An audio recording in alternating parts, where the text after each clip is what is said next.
Guys, ತುಂಬಾ ವರ್ಷಗಳಿಂದ ಒಂದು ಬೈಕ್ ತಗೋಬೇಕು ಅಂತಿದ್ದೆ. ಫೈನಲಿ ಅದನ್ನ ಬುಕ್ ಮಾಡಿದ್ದೀನಿ. ಸೊ ಇವತ್ತು ಡೆಲಿವರಿ ಇದೆ, ಹೋಗ್ಬಿಟ್ಟು ತಗೊಂಡ್ಬರ್ಬೇಕು. ಕಡಿಮೆ ಅಂತಂದ್ರು 10 ರಿಂದ 12 ವರ್ಷದ ಕನಸು. ಸೊ ಫೈನಲಿ ಈಗ ಅದು ನನ್ಸಾಗೋ ಟೈಮ್ ಬಂದಿದೆ. So last time hero Splendor plus ಇತ್ತು, ಅದನ್ನ ತಗೊಂಡಾಗಲೇ ಅದ್ರ ಬದಲೇ ಇದನ್ನ ತಗೋಬೇಕಿತ್ತು. ಬಟ್ ಅನ್ಫಾರ್ಚುನೇಟ್ಲಿ ಅವಾಗಿದ್ದ ಸಿಚುವೇಶನ್ಗೆ ನಾನು ತಗೊಳಕ್ ಆಗಿರ್ಲಿಲ್ಲ. ಬಟ್ ಇವಾಗ ಫೈನಲಿ ಬುಕ್ ಮಾಡಿದ್ದೀನಿ. ಸೊ ಇವತ್ತು ಡೆಲಿವರಿ ಇದೆ, ಹೋಗ್ಬಿಟ್ಟು ತಗೊಂಡ್ಬರ್ಬೇಕು. ಈಗ ತಗೊಳ್ತಾ ಇರೋ ಬೈಕು ಅಪಾಚಿ 200cc. ಆ್ಯಕ್ಚುಲಿ ತುಂಬ ಕಮೆಂಟ್ಸ್ ಬರ್ತಾ ಇತ್ತು, ಆ ಬೈಕ್ ಬೇಕಾ, ಅಷ್ಟೊಂದು ದುಡ್ಡು ಇಡಬೇಕಾ ಅಂತ. ಬಟ್ ನನ್ನ ಬಿಲೀಫ್ ಏನು ಅಂತಂದರೆ, ಇರೋದೊಂದೇ ಜನ್ಮ, ಮುಂದೆ ಹುಡ್ತೀವೋ ಇಲ್ವೋ ಗೊತ್ತಿಲ್ಲ. ಸೊ ಅದಕ್ಕೆ ಅಟ್ಲೀಸ್ಟ್ ಇಷ್ಟಪಟ್ಟಿದ್ದನ್ನು ನಾವು ತಗೊಬೇಕು. ಫೈನಲಿ ಶೋರೂಮ್ ಆದರೆ ರೀಚ್ ಆದ್ವಿ. ಒಳ್ಳೊಳ್ಳೆ ಕಲೆಕ್ಷನ್ಸ್ ಇದೆ.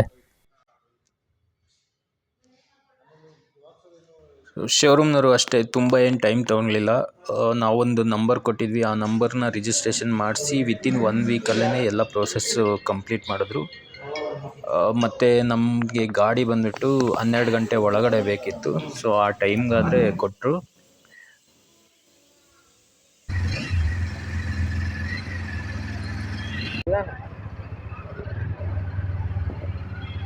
ಸಂಜೆ ಹೋಗ್ಬಿಟ್ಟು ಕಮಲಾನಗರದಲ್ಲಿ ಒಂದು ದೇವಸ್ಥಾನ ಆದರೆ ಇದೆ. ವೆಂಕಟರಮಣ ಸ್ವಾಮಿ, ಗಣಪತಿ ಮತ್ತು ಸುಬ್ರಹ್ಮಣ್ಯ ಸ್ವಾಮಿ ಎಲ್ಲ ದೇವ್ರದ್ದು ಒಂದೇ ಕಡೆ ಇದೆ. ಸೊ ಅಲ್ಲಿ ಪೂಜೆ ಮಾಡಿಸ್ಕೊಂಡು ಬಂದ್ವಿ.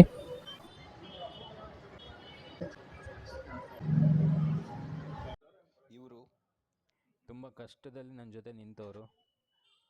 ನಾರ್ಮಲಾಗಿ ನನಗೆ ಕಷ್ಟ ಬಂದಾಗ ಎಲ್ಲರೂ ದೂರ ಹೊರಟೋದ್ರು, ಬಟ್ ಇವರು ಮಾತ್ರ ಗಟ್ಟಿಯಾಗಿ ನಿಂತ್ಕೊಂಡ್ಬಿಟ್ರು. ಸೊ ಬೈಕ್ ಆದರೆ ನನಗೆ ತುಂಬ ಇಷ್ಟ ಆಯಿತು. ಎಕ್ಸ್ಪೆಷಲಿ ಕಲರ್ ಆಗಿರ್ಬೋದು, ಮತ್ತು ಆ ಡಿಸೈನ್ ಲೈಟ್ ತುಂಬ ಇಷ್ಟ ಆಯಿತು. ಅದಾದಮೇಲೆ ನಾನು ಅಂದ್ಕೊಂಡೆ ಗ್ರೇ ಕಲರು ಬರೀ ಟ್ಯಾಂಕ್ಗಷ್ಟೇ ಇರುತ್ತೆ ಅಂತ. ಬಟ್ ಹಿಂದೆಗಡೆನೂ ಅದೇ ಕಲರ್ ಕೊಟ್ಟರು, ಅದು ಇಷ್ಟ ಆಯಿತು. ಆ್ಯಕ್ಚುಲಿ ಬರೀ ಟ್ಯಾಂಕ್ಗಷ್ಟೇ ಕೊಟ್ಟಿದ್ರೆ ಅದು ಲುಕ್ಕು ಸರಿ ಕಾಣ್ತಿರ್ಲಿಲ್ಲ. ಫೈನಲಿ ಆ್ಯಕ್ಚುಲಿ ವೈಟ್ ಮಾಡಿದ್ಕೂ ಸೊ ಏನು ಡಿಸಪಾಯಿಂಟ್ ಆಗಲಿಲ್ಲ. ಸೊ ಇದರಲ್ಲಿ 3 ಮೋಡ್ ಇದೆ. ಒಂದು ಅರ್ಬನ್ನು, ಮತ್ತು ಸ್ಪೋರ್ಟು, ಇನ್ನೊಂದು ರೈನ್ ಅಂತ. ಸೊ ನಾರ್ಮಲಾಗಿ ನಾವು ಓಡಿಸ್ಬೇಕಾದ್ರೆ ಅರ್ಬನ್ ಮೋಡ್ಗೆ ಹಾಕ್ಕೊಬೋದು, ಮತ್ತು ಮಳೆ ಏನಾದರೂ ಬರ್ತಾಯಿದ್ರೆ ರೈನ್ ಮೋಡ್ಗೆ ಆನ್ ಮಾಡ್ಕೊಬೋದು. ಸೊ ಮತ್ತು ಲಾಂಗ್ ರೈಡ್ ಹೋಗ್ಬೇಕಾದ್ರೆ ಸ್ಪೋರ್ಟ್ ಮೋಡ್ಗೆ ಹಾಕ್ಕೊಬೋದು. ಸೊ ಅದೊಂದು ಫೀಚರ್ ಇಷ್ಟ ಆಯಿತು. ಸೊ ಅದು ಬಿಟ್ಟು ಮತ್ತು ರೋಡ್ ಗ್ರಿಪ್ ಎಲ್ಲ ತುಂಬ ಚೆನ್ನಾಗಿದೆ ಗಾಡಿದು. ಸೊ ವೆಯ್ಟ್ ಮಾಡಿದ್ದಕ್ಕೂ ನನಗೇನು ಡಿಸಪಾಯಿಂಟ್ ಆಗಲಿಲ್ಲ. ಸೊ ಇದು ನಂಬರು ನಾವು ಸ್ಪೆಸಿಫಿಕ್ಕಾಗಿ ಹೇಳ್ಬಿಟ್ಟು, ಇದೇ ನಂಬರ್ ನಮ್ಮ ಜಾತಕಕ್ಕೆ ಆಗಿಬರುತ್ತೆ ಅಂತ ಹೇಳ್ಬಿಟ್ಟು ನನಗೆ, ಸೊ ನಂಬರ್ ಸ್ಪೆಸಿಫಿಕ್ಕಾಗಿ ಹೇಳಿ ಇದೇ ನಂಬರ್ ಬೇಕು ಅಂತ ನಾವು ಹಾಕ್ಸಿದ್ದು.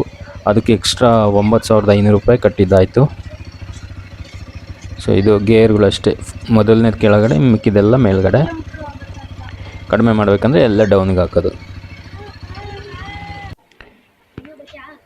ಸೊ ಟ್ಯಾಂಕು 12 ಲೀಟ್ರ್ ಇಡಿಸುತ್ತೆ ಪೆಟ್ರೋಲ್. ಸೊ ಹಿಂದೆಗಡೆ ಆ ಸೀಟಲ್ಲಿ ಒಂದು ಸ್ವಲ್ಪ ಸ್ಪೇಸ್ ಇದೆ, ಅದರಲ್ಲಿ ಟೂಲ್ಸ್ ಎಲ್ಲ ಇರುತ್ತೆ.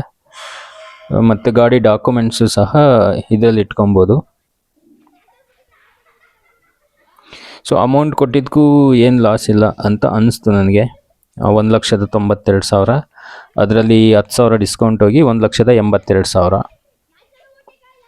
ಅದ್ರ ಜೊತೆ ಕಾಂಪ್ಲಿಮೆಂಟರಿ ಅಂತಂದರೆ ಇದು ಹೆಲ್ಮೆಟ್ ಕೊಟ್ಟರು ಮತ್ತು ಒಂದು ಮಗ್ ಕೊಟ್ಟರು. ಆ್ಯಕ್ಚುಲಾಗಿ ನಾನು ಮಾಡಿದ ಮಿಸ್ಟೇಕ್ ಏನು ಅಂತಂದರೆ, ಅವರು 5,000 ರೂಪಾಯಿ ಕಿಟ್ ಕೊಡ್ತೀನಿ ಅಂತ ಅಂದರು. ನಾನು ಅಂದ್ಕೊಂಡೆ ಜರ್ಕಿನ್ ಸಹ ಸೇರಿಸ್ಕೊಡ್ತಾರೆ ಅಂತ. ಬಟ್ ಅನ್ಫಾರ್ಚುನೇಟಾಗಿ ಜರ್ಕಿನ್ ಕೊಟ್ಟಿಲ್ಲ.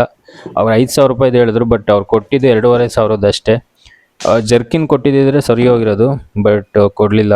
ತುಂಬ ಆರ್ಗ್ಯೂ ಮಾಡಿದ್ವಿ, ಆದರೂ ಕೊಡಲೇ ಇಲ್ಲ. ಸೊ ನೆಕ್ಸ್ಟ್ ಟೈಮ್ ನೀವೇನಾದರೂ ಗಾಡಿ ಬುಕ್ ಮಾಡ್ಬೇಕಾದ್ರೆ ಮುಂಚೆನೇ ಮಾತಾಡ್ಕೊಂಡು ಬುಕ್ ಮಾಡಬೇಕು. ಸೊ ಇಷ್ಟು ನಮ್ಮ ಹೊಸ ಬೈಕ್ ಬಗ್ಗೆ. ಸೊ ವಿಡಿಯೋ ನೋಡೋದಕ್ಕೆ ಧನ್ಯವಾದಗಳು. ಸೊ ಮತ್ತೊಂದು ಇಂಟ್ರೆಸ್ಟಿಂಗ್ ವಿಡಿಯೋ ಜೊತೆ ಮತ್ತೆ ಸಿಗೋಣ. ಅಲ್ಲಿವರೆಗೂ ಟೇಕ್ ಕೇರ್, ಬಾಯ್.